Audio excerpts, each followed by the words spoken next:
Hello, everyone, and welcome to 100th Football Sports Talk Radio. I'm your host, Logan Landers, and today I'm taking a look at the 2022 Minnesota Vikings team preview. So, if you enjoy this video or this episode podcast, please like, comment, share, and subscribe. We go live each and every single week on Facebook and YouTube. Check out clips of our shows on Instagram at 100th Football, our brand new LinkedIn page by the same name, and of course, our podcast thanks to the Believe Podcast Network. Everywhere you listen to podcasts, Spotify, Apple Podcasts, iTunes, iHeartRadio, anywhere you listen to podcasts, you can find our show with close to 1,000 episodes over there, over 1,000 plus on Facebook and on YouTube. There's got to be something that we've covered from your team, your favorite player, your favorite coach. And if not, we'll put it in the comments and let us know. Say, hey, I want you to talk about this player from 1975. I want you to talk about this team from 2002. We'll get to it. We just love your comments. We appreciate them, and we take them into consideration each and every single week. So if you have a topic or if you have a comment about the video or about any upcoming video you want us to produce and be done, put it in the comments, and we will get it done. We promise you that. So the Minnesota Vikings, 2021, bit of a rough year for them. Finished 8-9. Mike Zimmer's final season. There was a big shakeup in the front office and whatnot this past season. Getting a new coach, getting a new GM. So it's going to be interesting to see how Minnesota does this upcoming season.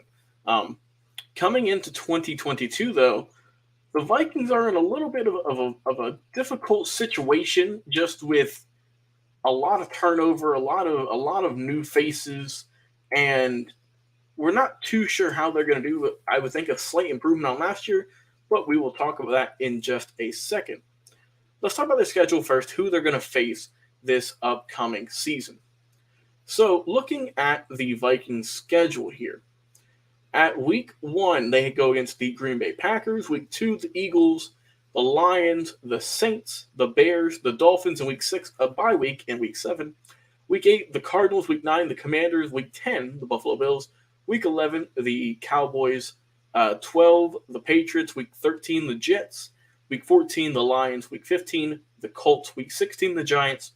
Week 17, the Packers. And finally, Week 18, the Chicago Bears.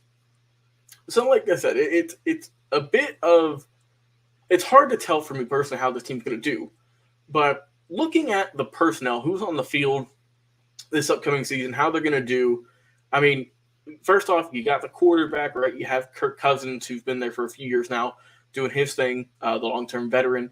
They're going to ride it with him one more year, see how he can do. They have Kellen Mond behind him, who's probably going to be the backup, the guy who's going to lead them in the next few seasons. But for right now, they're still having it with Kirk Cousins at the helm, so I'm okay with that. Like I said, brand new coach Kevin O'Connell. We'll see how he's going to shake things up. Brand new GM Kwesi Adofo-Mensah. We'll see how he can do in the front office, make any more trades, get some free agents still. Looking at who they've got in free agency, who they re-signed, who they've got from other teams. Just some names I'm going to list off here. Some guys who are on this team who's on a different team last year. Harrison Phillips, Austin Schlottman, Johnny Munt, Nate Hairston. You have Jonathan Bullard from the Falcons coming on over, Chris Reed, Chandon Sullivan, Albert Wilson, Jordan Hicks, Jesse Davis, Zadarius Smith from the Packers coming on over to the division rivals, and some players who they have lost who are on a new team this upcoming year. Mason Cole, the center, is gone. Michael Pierce is gone. Tashawn Bauer, Xavier Woods, the safety, is no longer there. Tyler Conklin is with the Jets. Nick Vigil is with the Cardinals, and Dakota Dozier is with the Chicago Bears. There's still some guys they have yet to re-sign who are still waiting to get that next contract. We'll see what they can do with them in the coming weeks. The draft was pretty solid for the Vikings, I felt. Last pick of the draft, pick 32, they got Lewis Seen from the UGA Bulldogs, the defending champs in college football, the safety. So you lost Woods, you can replace him with Lewis here. I like the pick. Then there's the next big pick I liked. They had 3 really good ones, I think, early on. They had Andrew Booth, the super tall and excellent cornerback out of Clemson in the round 2. And then also in round 2, they picked up Ed Ingram, the guard from LSU, to go along with those guys, along with a bunch of other really solid draft picks. So draft was solid. Back in 2021, let's look at some of the key players. Like I mentioned, Kirk Cousins. You know what he's going to do for you, right? He's solid. Pretty healthy, right? 66% completion percentage, over 4,000 yards, over 30 touchdowns, under 10 interceptions. That'll get it done. So far, so good. Looking at the rest of the team, though, Dalvin Cook played only 13 games last year, but he did get a little bit over 1,000 yards, a bit of a down year, 6 scores to boot. So not the greatest yardage, not the greatest touchdowns, but like I said, he was hurt, so I'm not going to bash him too much for that. So it was a yard per average of a little bit under 5, 4.7. So I think that he can have a bounce back year this upcoming season. Madison, his backup, did pretty solid, close to 500 yards as a backup role, so not too shabby. And then, of course, the 2 receivers who we're going to talk about today, the really big keys to making this team go. You have Justin Jefferson, one of the most dynamic wide receivers in football, one of the best young players. We all know what he did last year. Absolutely tremendous numbers on the field. 1,616 yards, and then also 10 scores.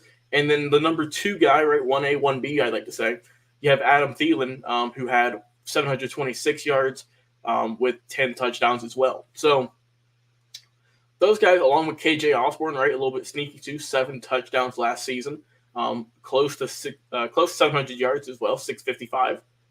You have some solid pieces there with this offense, right, with Jefferson, with Thielen, with Cousins, the longtime guy.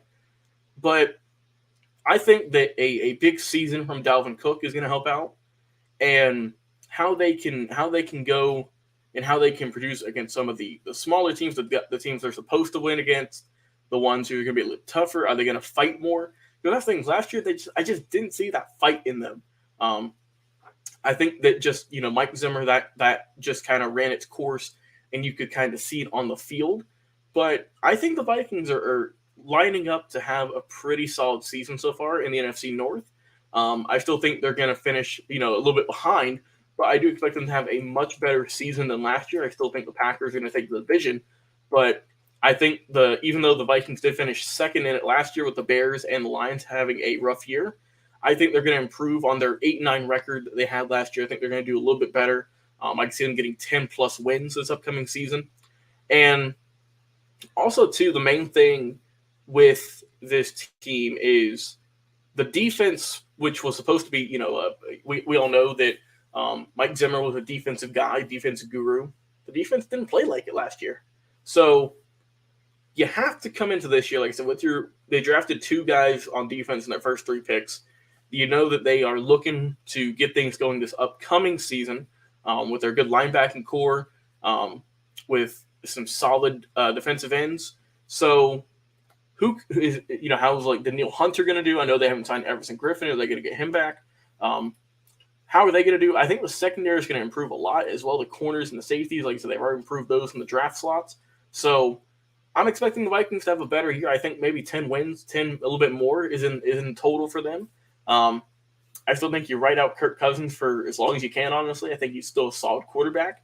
Unless he starts just, the wheels start falling off, I still rock with him, for as long as I can. And then you can put Sean Mannion or Kellen Mond in there potentially. But I think Cousins, is, like I said, it's a good backup. It's not like he's just throwing interception after interception. He's getting you touchdowns. I think Dalvin Cook could have a better year. Like Jefferson and Thielen are going to do their thing. And also Osborne is going to be in there as well with probably a little bit of a more – the defense is going to look at him a little bit more this upcoming season as a threat. But like I said, I think that overall, looking at this Vikings team, they're going to have a solid 2022. I expect 10 wins, 10-plus from this team. I think they can definitely get it.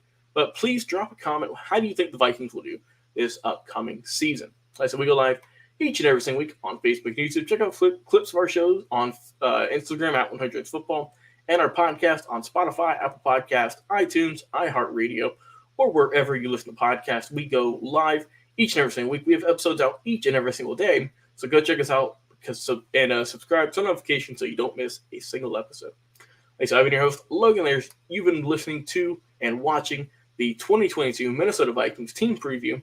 And like I said, if you like it, like, comment, share, and subscribe. And until then, we will see you on another live episode of 100